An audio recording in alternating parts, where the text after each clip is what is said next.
At a distance of 23 million light-years from Earth, in the constellation Canis Venatici, is the Whirlpool Galaxy.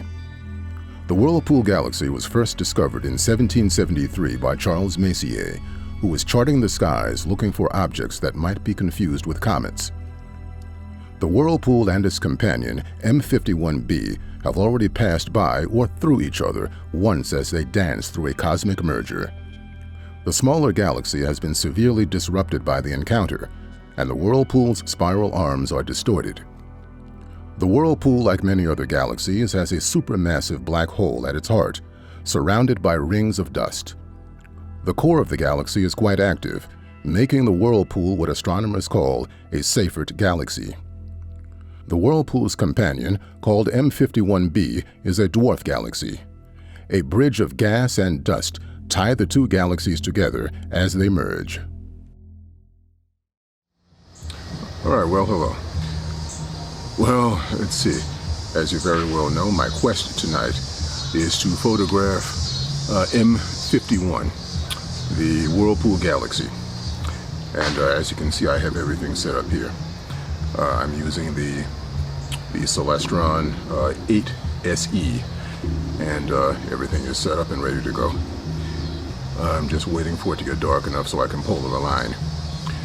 And once I polar align, I'll be slewing over to the star Alcade, and I will get my focusing down on that. And then from that point, it's just a very short slew, just a few degrees, over to the Whirlpool Galaxy. So I'll be getting underway with that pretty soon. Now, it's just slightly overcast right now, but the weather forecast is calling for clear skies later on tonight. Probably around 10:30, 11 o'clock, we should start getting some clearing. So hopefully everything will hold up. I plan on trying to get about 4 hours of integration time on this particular target. All right, let's see what happens. I'll be back shortly.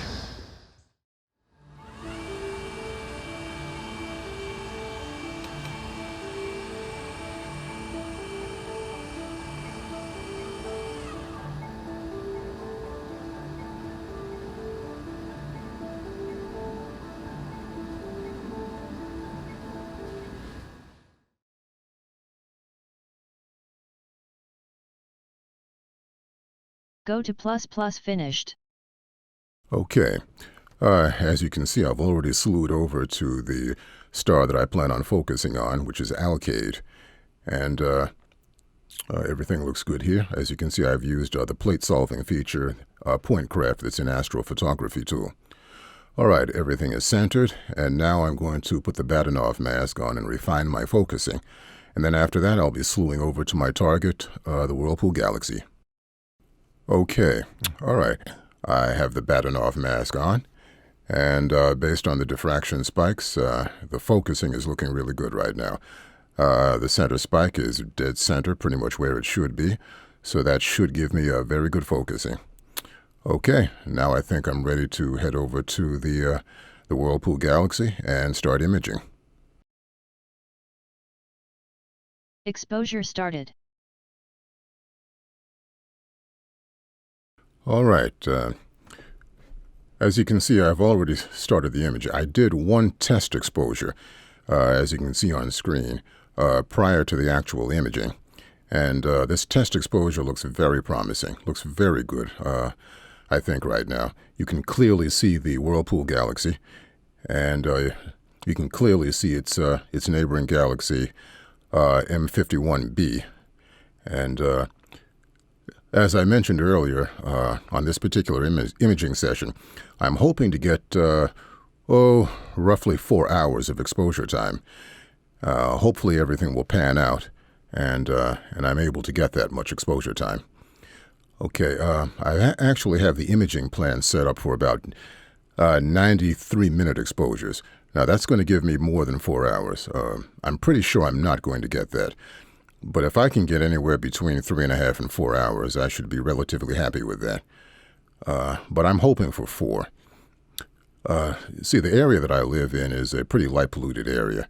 And unfortunately, with the field of view that I have from my backyard, the way that the stars are going, or my targets are going, Probably about halfway through the imaging session, I'm pointed toward the downtown area, which is about a Bortle 8/9.